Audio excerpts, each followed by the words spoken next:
This is my visual and verbal presentation. I chose to do my presentation on movement mechanics. So just to start, we're just going to do a brief introduction. What is movement exactly? So movement is an act of changing physical location or position, or of having this change. So very broad, very general. What is biomechanics? So biomechanics is a study of the mechanical laws relating to the movement or structure of living organisms. So this ties in very closely to movement mechanics and what we would be more, talking about. Narrowing it down to how the body, as an organism, we are Homo sapiens. So how do we move? How do the muscles work with the bones? How certain joints are supposed to move, and etc. So our kinetic chain and chain reactions. So the human body is referred to as a system because it has a series of body segments linked or chained together to create one system. The term kinetic chain is used to describe a system of linked body segments that are subjected to movement via force. So how actions are performed and how your body works together to perform those actions.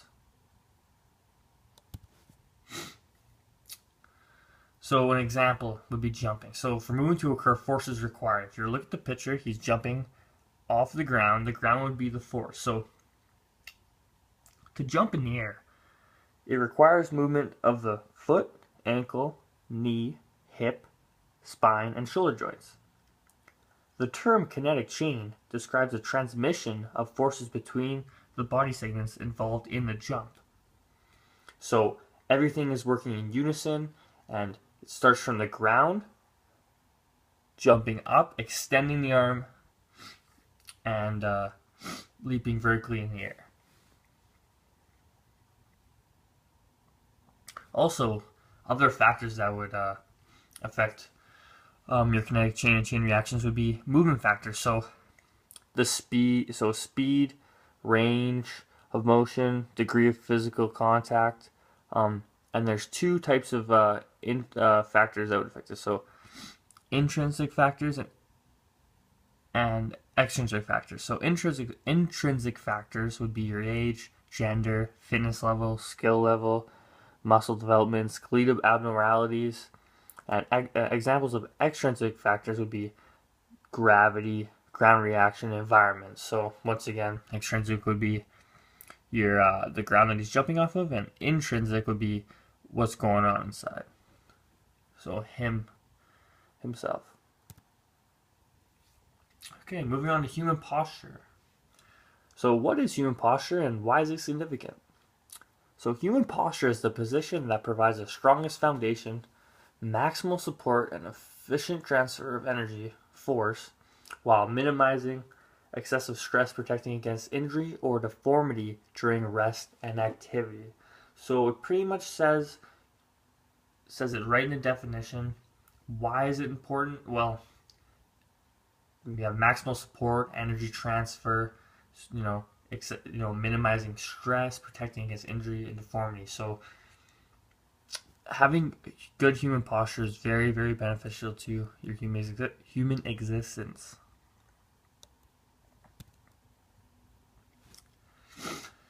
So this is just a diagram of good posture versus poor posture. So from your left, you have forward head poke, flat back. To your right, you have forward head poke, you have rounded shoulders, your sway back, which means you have weak abdominal muscles. These are just examples of poor posture. And good posture would be balanced upright with your muscles and bones stacking appropriately. So these are common postural faults. So some things that you would assess if you have a person that you're training would be collapsed arches in the feet, elevated hip or shoulder, one side of the body rotated forward or back, pelvis tilted to the front, back, or side, hyper or hypo curvature of the vertebrae column, so that's flat back, rounded back, Arms do not hang evenly or beside the body, as that could be due to rolled shoulders. Dropping rib cage and shoulder girdle, and head jutting forward.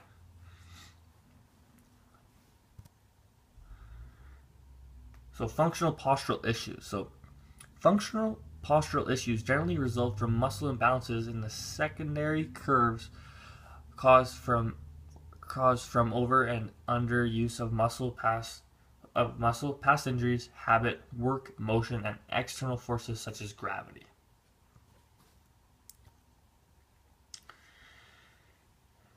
So this is just, Q&A. How does this happen? In the simplest term you could put it is just bad habits. So poor sitting posture, sitting for long periods without interruption. Sorry, that was cut off. That would be, see, you worked at a desk job or you were a truck driver, always sitting, always in that position. Slouching, lack of movement, emotion. If you're emotionally, depressed, you would be more curled up, more forward, rounding of the back. Past injuries could affect, and poor mobility and flexibility. And this all ties in to pretty much just lack of movement. If you're always seated, if you're always hunched, because gravity will fight back, and slouching is easier than sitting upright because you have to strengthen, you have to straighten your vertebrae column and gauge your abdominals in a sense. Okay.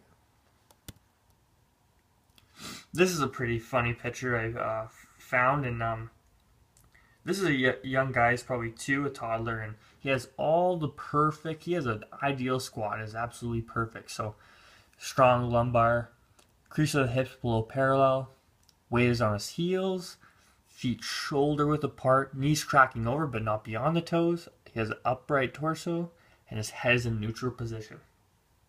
And you're probably wondering why as we were kids, or if you were to think back, why are we so mobile? Why are we the way we were? And pretty much boils down to locomotion and how you're learning all these new skills. They're all new, they're all exciting, and you probably never really sat down. If you're sitting down, you're probably sitting on your bum on the ground, and even that with your legs out, laying on the ground, you would have to have your back straight. And certain things like locomotive skills like crawling, walking, running, skipping, jumping, all these things you were learning, so you were never really, sitting down, resting. You were always up and about and exploring and crouching, kneeling, and you're in all the good positions. So these are just 2 quotes from a young man named Edu Portal. He is described as the movement culture guy, and what he is trying to say is that the squat is a resting position. So it should be the 3rd most useful human position, just after lying down and standing. Yes, you read me right. The squat should be more abundant than seating. And the squat is not just a movement or a tool for getting stronger, it is a resting position.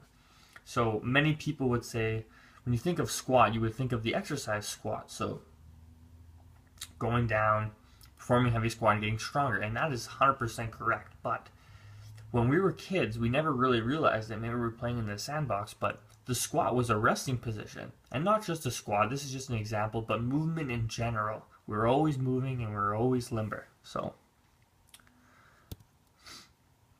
the end. And now I'm just going to show you a couple exercises to test your postural alignment.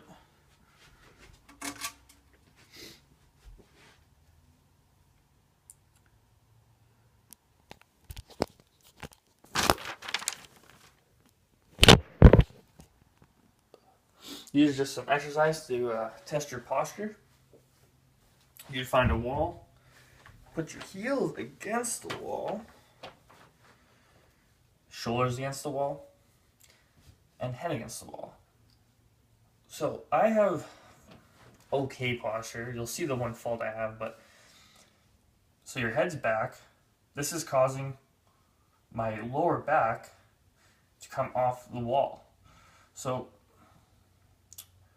I'm taking my hand. This is a test. So you're going to take your hand, put it below, under your lower spine. So it should just be hitting my knuckles, but I have a pretty big space, a little bit of a hyperextended back. So if I could put my whole arm in there, that's not good. If I can't put my fingers in there, that means I would have a flat back, which is also a fault of posture. So for me, I'm gonna put my hand back there. I want to press it against, and what happens? My shoulders and my head come off the wall. So I would have to actively push my head back, and this is not comfortable. I do not have ideal posture whatsoever, and this is a good tool to test, retest, and that's for posture. So another little exercise you could do just to test your mobility and human movement. We were supposed to do this, but it's a lot harder than it looks. Taking your shoulders, putting them flat against the wall.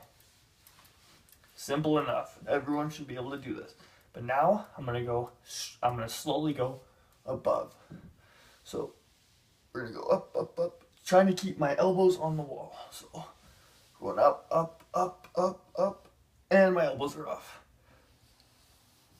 And I can't keep them against the wall, which means I have poor scapular mobility. Everything's probably tight back here, and it's not good. If you want to see it from the other angle, it's better with the wall because you could see when you're not hitting the wall. But we're gonna be here, and I'm gonna go straight up.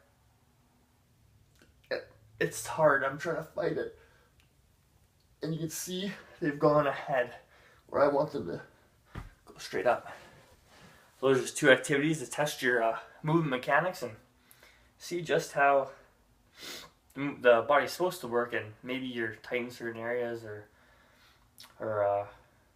you need to work on certain things. But I hope you enjoyed the presentation and you learned a little bit.